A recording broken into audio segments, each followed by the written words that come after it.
Bismillahirrahmanirrahim.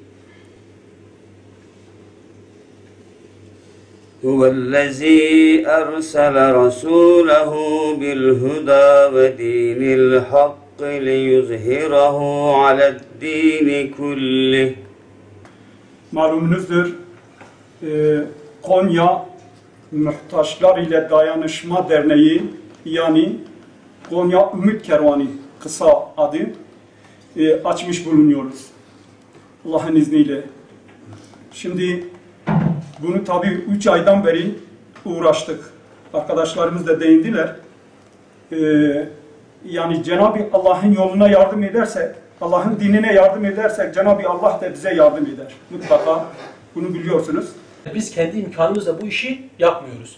Allahu Teala bu işi yaptırıyor. Allahu Teala bize bu işi yaptırıyor.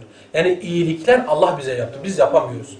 Yani çünkü eğer bizim elimizde gelen şeyleri, bizim imkanımızda olanları biz hepsini hakkıyla yerine getirirsek Allahu Teala kesinlikle açılması mümkün olmayan kapıları Allahu Teala ardı ardına aç veriyor.